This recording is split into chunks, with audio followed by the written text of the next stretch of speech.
Our reading today is Romans 12. It's taken from Romans 12, and it's the first verse.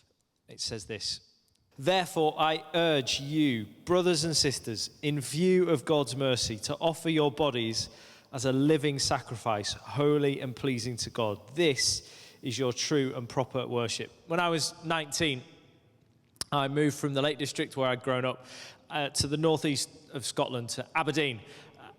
I went to university, and I joined a church on my second day there. So it was my first full day.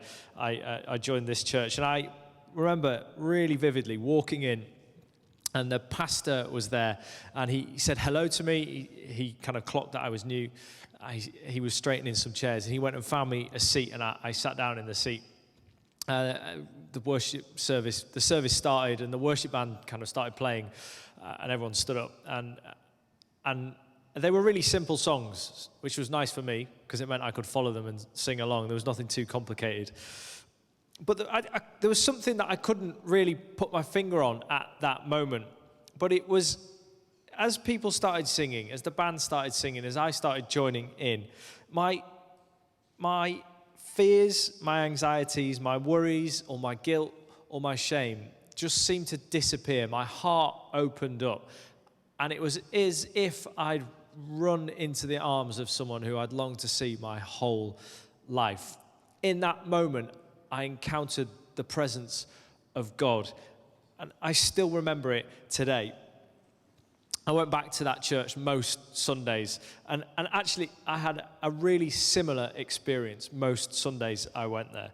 It was as if I met the person of Jesus Christ as we worshiped together. But to tell you the honest truth, it didn't last really forever. I graduated and I got a job in London, and I moved down to London. I found a new church, which is just a brilliant church. Those times of sung worship, the feeling kind of came and went. So sometimes I'd go in and I'd feel like I'd encountered the presence of God, and then sometimes I felt nothing, and I thought, I've got something wrong here. What's going on? But every now and then, and the correlation was quite stark when I think about it, where I was having to give up something or sacrifice something, where I was having to give something away, I felt as if I connected with God in a deeper way than I ever had before. It felt like it filled me up for a longer time. You know how if you eat cake, you're full for kind of 10 minutes, and then you're a bit hungry again? You know how if you eat rice, you're full all day? It was like eating rice. It was like deeper food. It was more rich time, and it filled me up for a long time. And it's because in our sacrifice, in our service, as we give away, we encounter the presence of God. And that in turn, it fuels our other areas of worship, like our whole life is worship, but as we give away, our whole worshipful life is enhanced. And maybe today you're thinking about how you could worship better. Why when you turn up to church, does it not always feel like it should feel? Maybe you're thinking, I hear all these people say, we should encounter the presence of God, and it should be this amazing experience. Why can't I access God's presence? Today you can know that in service, that in sacrifice, you are worshiping Jesus Christ in spirit and in truth. In spending yourself for others, even just a little bit, that is worship. And that worship, it's done here on a Sunday. It's done on the teams on Sunday as we put chairs out, as we look after the facility, as we serve tea and coffee, as we serve pizza, as we serve on the sound desk. It's done here. That is worship. As we sing together as well, it's worship. But it's also done out there in our day-to-day lives. Each one of us here today, we're going to leave here today. Well, actually, you should leave here today. If you're still hanging around at kind of 9 o'clock at night, you're going to get locked in overnight. But you will leave here, hopefully, and you will go somewhere. Maybe it's work tomorrow, it could be university, it could be school, it could be wherever it is, to your family. And you're going to live a life of worship, of service, if you want to. And that worship, that service, it's not just something that you can do for others, but it's something that God's going to use to reach this city. So how do we do it? Well, our reading today is taken from Romans, which was written by the Apostle Paul to a church right in the heart of the Roman Empire. And the first 11 chapters of Romans, Paul's giving this theological, this historical overview of the great love of God. It's just a wonderful account of the good news of the Christian faith. If you're new to faith or you're wanting a bit of a top-up of your faith, go home and read Romans 1 to 11. Just do it in a sitting. It'll take you half an hour or something. It's an amazing account of the faithfulness of God. And then in chapter 12, Paul starts to apply that gospel, the good news of the Christian faith, to this little church in Rome. And really what he's getting at in chapters 12 to 15 is a worshipful response to the love of God. The service that we give, our service, is the response to God's great love for us. Romans 11, at the end of it, it says this: "Oh, the depth of the riches of the wisdom and knowledge of God. How unsearchable his judgments and his paths beyond tracing out. Who has known the mind of the Lord? Or who has been his counselor? Who has ever given to God that God should repay them? For from him and through him and for him are all things. To him be glory forever." This little line that we had in our verse, in view of God's mercy. Service is the response to God's love, to God's great love. The therefore is because of God's mercy. That's why we serve. That's why we serve. And the motivation in service is because of the good news of the gospel, God's mercy. And how are we supposed to respond to the good news of the Christian faith?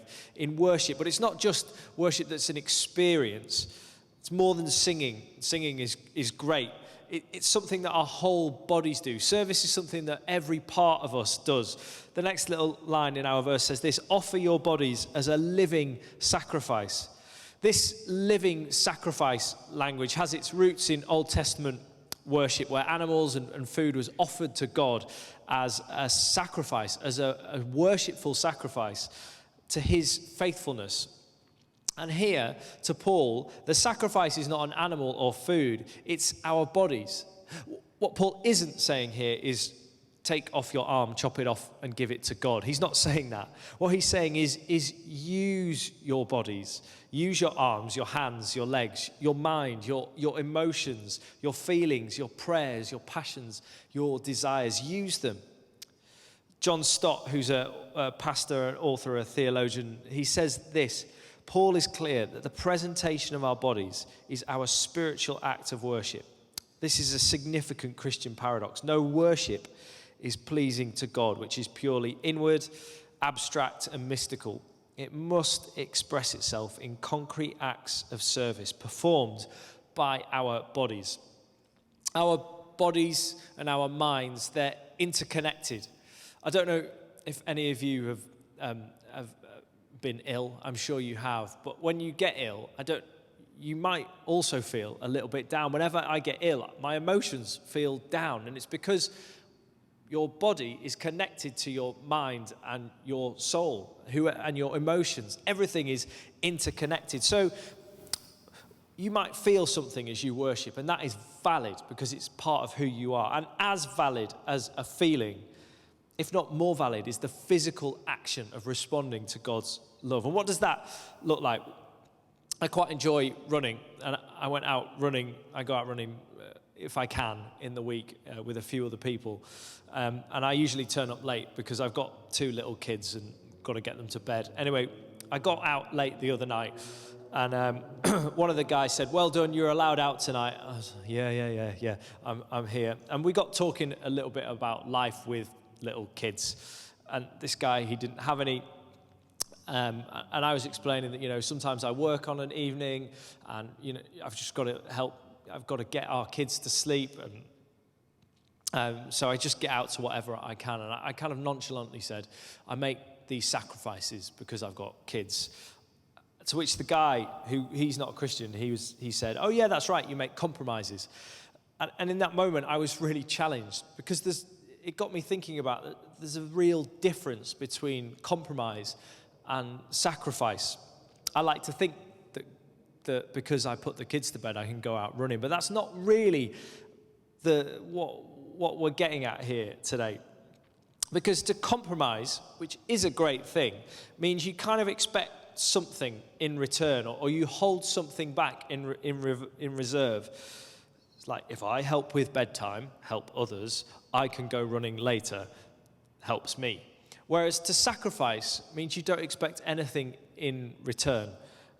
To sacrifice, to give something away, hurts. It takes something from you. Compromise is 50-50, whereas sacrifice is 100% all in. And that could look different for you depending on your situation and your lifestyle and your life. It could be different depending on your workplace. Maybe it's at home and you live with other people. Actually, your response, your sacrificial response, could be to give something to your housemates who without expecting anything in return. I used to live with someone. He was a bit older than me. Me and my mate lodged with him, and we'll call him Darren because that was his name. And Darren, he earned a bit more money than me and my other flatmate. Week in, week out, he would go and buy the shopping, buy the food for our meals for the week in, week out. And Leon and I, the other guy who lived with him, we'd try our best to kind of give him money. Take this money, Darren, take it. And he'd just give it back to us. And he'd say, no, this is my service. This is my sacrifice. This is my worship for you. I'm giving this to you guys so you don't have to worry about this. Here you go. It's on me. And it was his worship. Or maybe it could be a little bit different. Maybe it's like you get in from a busy day at work and your service, your worship, it could be taking command of home when you get home, like putting the kids to bed or making tea or planning the finance for your family. And I know exactly what it's like. You get in from a busy day. There's the buzz that you feel in your mind of Microsoft Teams, emails, video conference calls, like tricky colleagues, all that kind of stuff. Of course, I have no tricky colleagues working in the church at all. But you get in and you're buzzing, you're everywhere. The compromise is to say, well, I've been out hard at work earning all the cash, so you can look after the home. The sacrificial, worshipful response is to get the marigolds on, to lean in and to take ownership of the planning and the administration that's required when you're running a home. Maybe you're up to the eyeballs with your life already and you're thinking, stop telling me more things that I need to do. Maybe you just need to remember that your life, your day-to-day, your nitty-gritty life is worship. I've got a friend, she's got 4 kids, and she was saying when they were really little, she'd find herself cleaning the kitchen floor for the 4th time because little kids do that thing that little kids do to clean things, trash them. And she'd be scrubbing the floor again, and she's, Lord, this is my worship. This is my worship. Sometimes we just need to remember that our nitty-gritty life is worship. Maybe it's at church here today, serving on teams, on the welcome team, on the cafe team, looking after maybe our facilities in the youth or in the food bank, physically shifting chairs. You can know that as you do those things, that is worship. You are encountering the presence of God. A great example of this is our very own Rosie, who's done 7 years serving this church. And when we serve, we don't do it for ourselves. We do it so that something else can be better off. And so you might be sat there today thinking, thanks. It's a slightly inspiring message. I kind of feel like you've told us what we're not doing, and I need to go home and do more stuff. Well, I get that, and I know life's really busy for lots of people at the moment. especially as we kind of navigate leaving a COVID pandemic, and then now we've got this work that can follow us everywhere, and we can log into meetings wherever we are, and boundaries are more blurred than they ever were. But the thing is, as we serve, as we give ourselves to something, like when you help out, when you give yourself, it's quite easy to think, I'm doing this for, it's like charity. I'm doing this to help out here. This is my thing that I do on the side. And you might be doing that. But as you serve, as you pour your life out, you get proximity to people. You get proximity to people who you might not necessarily have got proximity to if you weren't serving. If you weren't on the hosting team at church, if you weren't welcoming new people, you might not meet those people in any other part of your life. What you do when you serve is you get close to people. You start to get proximity. And you start to realize that actually maybe you're in a similar boat to these people. And you think, actually, that need that I can see that they've got, maybe I've got some needs too. Because the thing is, when you get close to people, when you get close to issues, you realize that you, in your own strength, you can't solve every problem on the planet.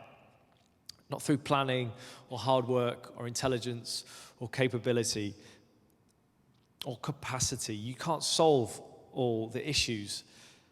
Because when you serve, you put yourself in a lower position than you originally were.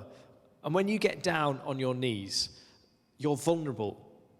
And you see that there's an eternal need that exists in you that you can't fix in your own strength. It's like when you walk out along whichever road you want, really, where we live, and you see the real need in our city.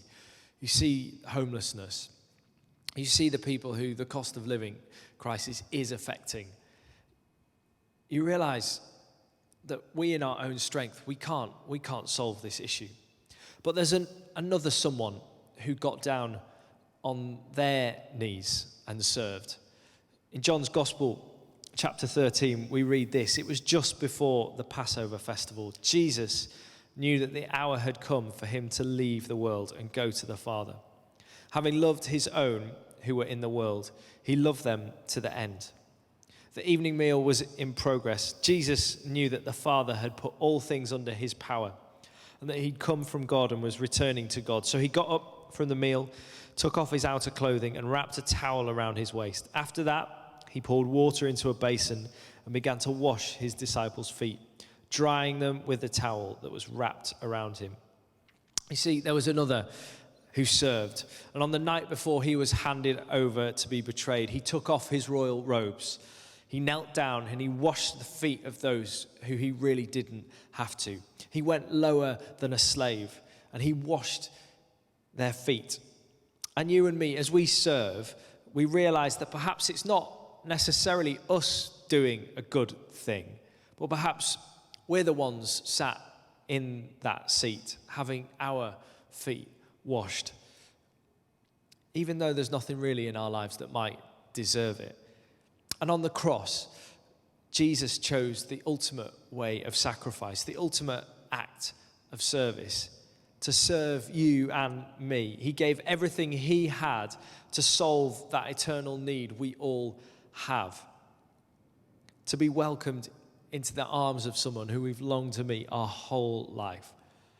Worship, in many ways, isn't about doing stuff.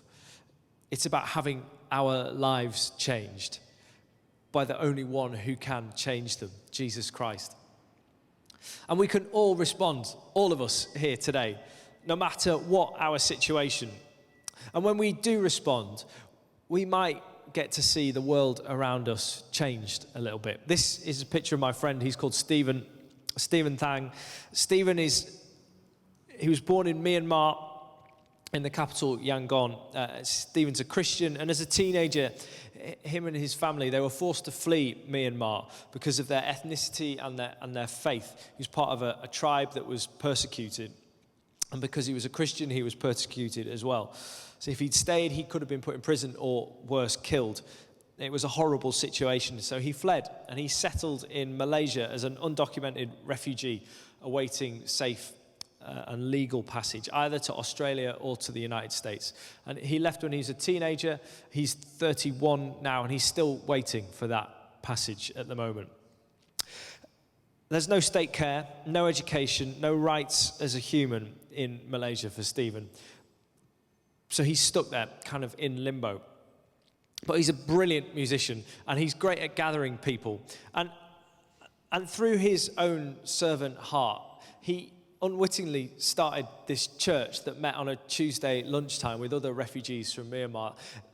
These guys can't get official jobs, so they work in shopping malls on a weekend or in restaurants and cafes on a weekend. So on a Tuesday lunchtime, they've got it free, so they meet on a Tuesday lunchtime. And this church and Stephen, they used to meet on a Tuesday lunchtime in the shopping centre, which was part of a church that I was part of on a Tuesday. So on Tuesday lunchtimes, I used to go and I'd say worship with Stephen and his friends. I had no idea what was going on because it was all in Burmese and it was very loud. But it was an incredible experience, full of the presence of God. This worship service, this church was part of a wider church that my wife and I were part of. And we got to know Stephen a little bit. And he would serve on every single team that this church was part of. He was a guitarist, so he'd play guitar. He was a brilliant sound engineer, so he sat on the sound desk. But he would put chairs out. He would do kind of our cafe teams as well. He would do absolutely everything. He poured his life out in this way. And he didn't have to. After a little while, Stephen studied at a local theological college to be ordained in the Anglican church.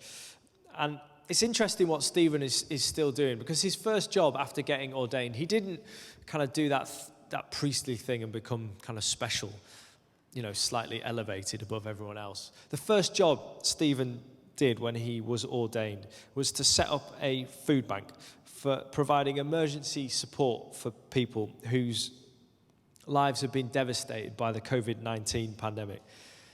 Stephen gets it. When Stephen's rocking out on his guitar or serving on the sound desk or delivering food parcels, you can see his adoration of Jesus. He gets that in service, he's worshipping the King of Kings. But I think he also gets that Jesus is changing his life as well. And as Stephen serves, the hungry are literally fed. The homeless are housed. The brokenhearted are healed. Maybe you're here today and you're thinking, if he gets it, if he can do it, maybe I could do something as well. And what if we just started with one person or one thing? It could be our neighbour we know maybe he's having a tough time, or a colleague at work is having a tough time. If there's a need that can be met, you can go and do it. Or maybe it's serving on a team here at church. Maybe you're thinking, maybe I could get involved a bit more. Do it. Get involved in the life of the church a bit more. Give to the church. And here's the really great encouragement. We don't do this alone. We're not alone as we serve. You see, worship's a corporate activity. It's done together in community. That's why it's great to come to church on a Sunday and to serve on a Sunday, because you can see you're doing it with other people, because we all do it gathered together. But we also go and do it scattered together. And imagine what it might be like in our city if we all bowed the knee and served.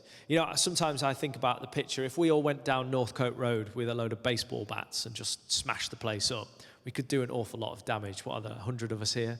If we all got some baseball bats now, smashed it up, it'd be a mess, wouldn't it?